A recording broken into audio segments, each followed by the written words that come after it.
Clea. A character most people might dislike at first glance. Abrasive, detached, almost clinically dismissive towards her sister. Our little shadow is awake. But looking closer at her dialogue, how others react to her, even her influences on the canvas, it all tells a different story. By the end of this video, I want you to see Clea the way I do. Not as cold, but as fiercely intelligent, protective and quietly caring. Whose strategies may be misguided, yet warm at heart. She's flawed, but not cruel. A loving, jealous sibling. We're going to talk about everything Clea, her life as we know it, her ideologies, and even her insecurities. Some points connect to my previous series on Chroma, which you can find in the playlist link below. But for now, let us begin with one of the forces that shaped her most, her parents. Our parents are quite the stubborn pair. The glimpses we get of Clea in the introduction reveal the deep mark her parents left on her. In Renoir's atelier, she emerges from the canvas streaked in gold paint like her father. Unlike him though, she cleans the marks before we see her again. Renoir leaves the traces of his painting untouched, a testament to his devotion to the act of painting itself. Aline, by contrast, remains perfectly streak-free, even in her static state inside the canvas, reflecting her relentless focus. Her behaviour further mirrors the qualities of both parents. Since we never witnessed their actions before the fire, we must rely on character accounts and reflections. Clea observes that Aline would not have spent time coddling anyone. I don't have time to coddle her. And before Verso died, she would have said the same. Sharing that unflinching, even cold, perspective, particularly for those that may have abandoned their obligations. Foolish child, you defied me, and now he's dead! That sentiment is reinforced when Clea directly calls out Aline's own lapses. She's a grown woman, and she was the head of the Painters' Council. She failed her responsibilities. During our fight with the Paintress, Aline condemns Monoko for betraying Verso. Monoko, even you. You can't betray Verso like this. A damning judgment of disloyalty, echoing that disdain for those abandoning their duty. Their shared values extend beyond that to what touches them deeply and what they mourn. In Aline's journal, she does not lament the memories made with Verso, but mourns those that will never exist. Renoir reflects on Clea in much the same way, noting that she is saddened more by the art that she will never get to experience than she is of her own mortality.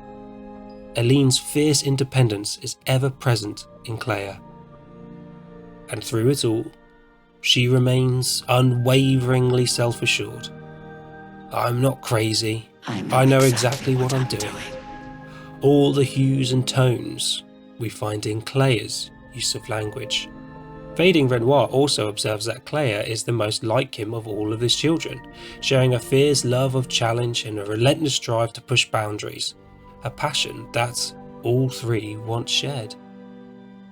This all translates into the person we see when Alicia wakes up from a nightmare into her own living one. Clea sees a fractured family torn apart by Alicia's actions, and she is keen to remind her of that. Her words carry the unmistakable precision of Aline, reflecting an unyielding, duty-driven mindset. Her harsh critiques of her family are holding them accountable for their own undoing. She shows no hesitation in expressing her disdain for her parents, who continue their conflicts while putting the Desandra family at risk. She's sharply condescending towards Alicia, frustrated by what she perceives as immature decisions and vulnerability. Her conflictions with Verso's actions create this hybrid space that she struggles to navigate. She loves him for his sacrifice and devotion to their family, yet she resents him for leaving her.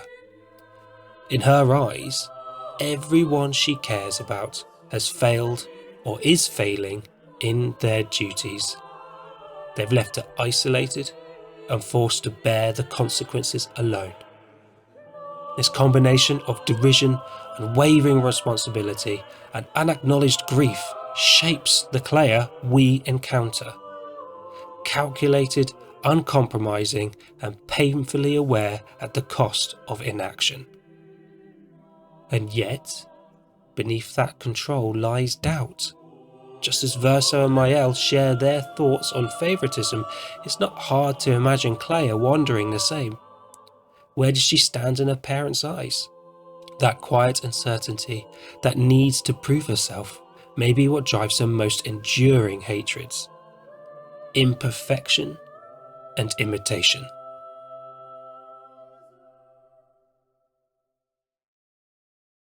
Clea's excellence is constantly implied, even if not outright stated. She is the only one talented enough to paint over other people's creations, and ultimately comes up with the strategy that will help Renoir defeat Aline, even if it takes time. It's been 67 years. 67 years I spent trapped within the monolith. This demonstrates a mind capable of complex planning and precise execution. Her creations often reflect her obsession with perfection. Nevrons, designed to kill and trap Expeditioner's chroma to prevent it returning to Aline upon their death, leave behind monochromatic husks throughout the canvas. We know Nevrons didn't exist before the fracture. However, we do see drafts of her work in various stages of completion, an insight as to how she handles mistakes in a quest for perfection. Blanche later reveals the truth. These white Nevrons are Clea's failed drafts, her imperfect experiments which she now seeks to erase. She'd rather destroy her flawed creations than allow evidence of imperfection to remain. Meeting the first white Nevrons, you can be forgiven for thinking they are referring to the paintress Aline as the mistress. However, we now know Clea must be the mistress. All white Nevrons refer to her as such, though the Burgeon also speaks of another title. The mistress paints us, the regent tends us. The title mistress may traditionally imply subservience or having an affair, but in this context it denotes power, a creator's dominion. Regent, on the other hand, refers to one who governs in the absence of a monarch, and she resides imprisoned in the sky. Further evidence of Clea's hatred of imitations.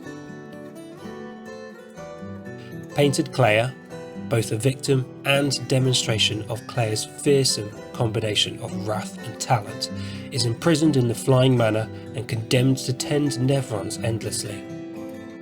Knowing Aline's uncanny skill in recreating those she loves, we can assume Painted Clea shares the real Clea's temperament, and Clea knows this too.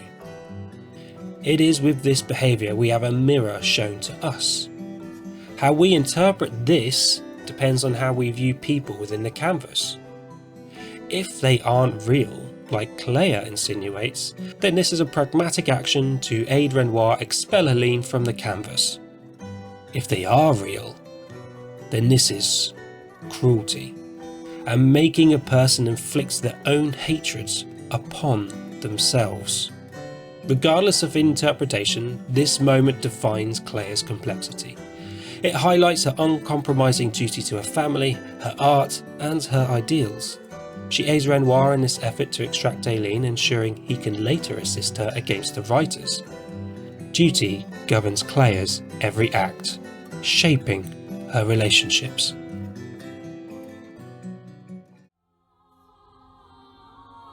I argue that Clea is a dedicated and loving sibling. However, she struggles with a very typical emotion found in these relationships: jealousy.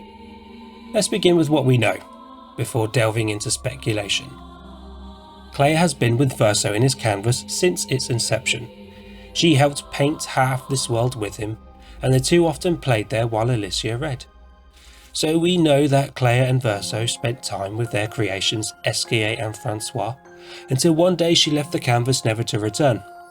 In young Verso's eyes, it was because she found new friends that were more interesting. While that may be partly true, as is often the case with age and growing independence, but I believe jealousy, specifically towards Alicia, was also a factor. Aside from her acerbic attitude towards Alicia that we witness in both the conversation in the atelier and the fading woman dialogue, which you could attribute towards blaming her for Verso's death, there is one other tangible piece of evidence of sibling rivalry. Deep in Frozen Hearts, we can find a manor door next to unfinished sculptures, a clear indicator of Clea's presence, given that we know Clea liked to make sculptures. Within that manor door, we are taken to Clea's room in the manor, where we can find her other sculptures, her harp, along with a record titled "Clea, Don't Pull Your Sister's Hair." We see this also in the creation and purpose of the Lamp Master, a being designed to torment young Verso, but to help him overcome his fears, pain as a means of growth. There is further evidence suggesting Clea's gradual separation from her siblings, though this enters much more into speculative territory. So, before continuing, a quick recap since this builds on my previously developed theory on chroma I mentioned earlier. Chroma is a force of power in the canvas that comes in various forms. The most notable form of chroma is the petals we see. The colour of the petals either indicates a painter or an action. Gold represents active painting, seen when a painter creates or gamages. Then there are colours that represent a painter. White is Aline, red is Verso, not Renoir, I know, blue is Alicia, and yellow is Clea. It feels most fitting that Clea, the most talented painter of the three siblings, is represented by the colour closest to gold. With this colour palette in mind, this can paint the world map in a whole new light. We know that Verso loved his gestrels, and it is in densely populated gestural areas we see the dominant colour of red. From the ancient sanctuary to the gestural village and even to the endless night sanctuary, where the forests are not just trees, but gestrels waiting to be reborn.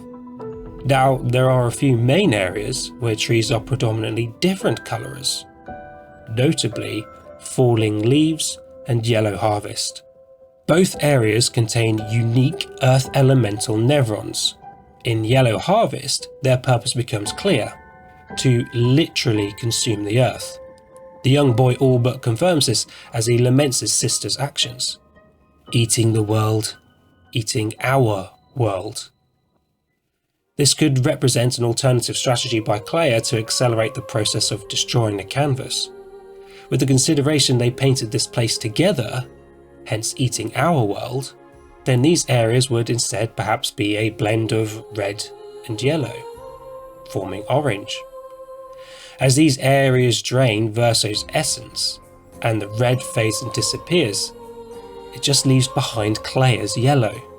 In Yellow Harvest, we see a pulsating red mass amidst the golden landscape, radiating energy upwards from the remains of fallen expeditioners, almost as if their chroma is being siphoned away.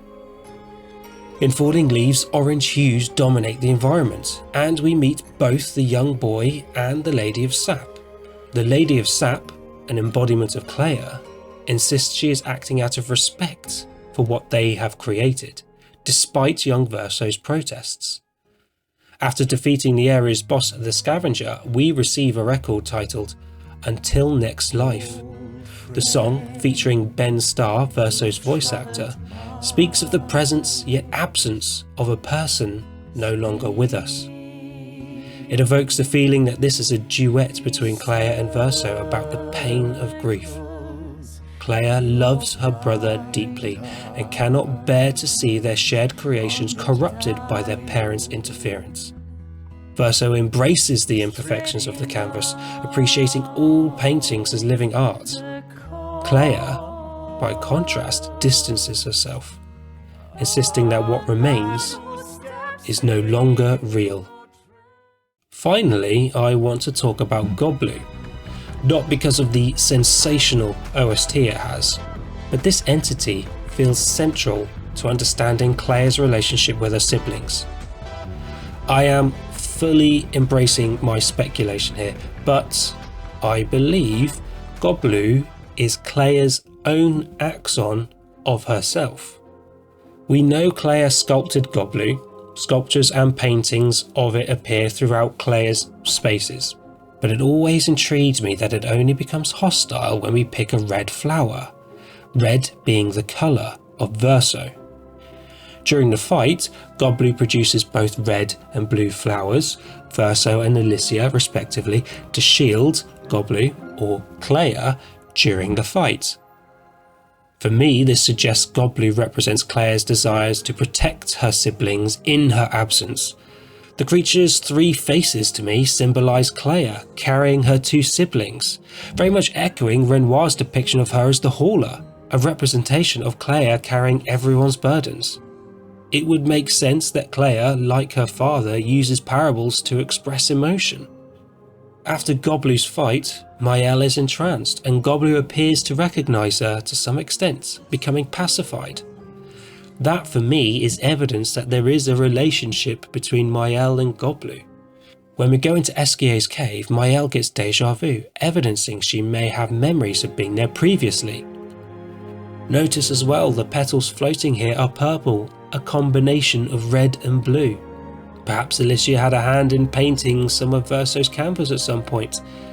It's now no longer a space that was made by Clea and Verso, even if the whole family played in there together at times. In the end, as Verso and Alicia grew closer, Clea may have felt herself slipping away from them. Yet even in that distance, her love endured.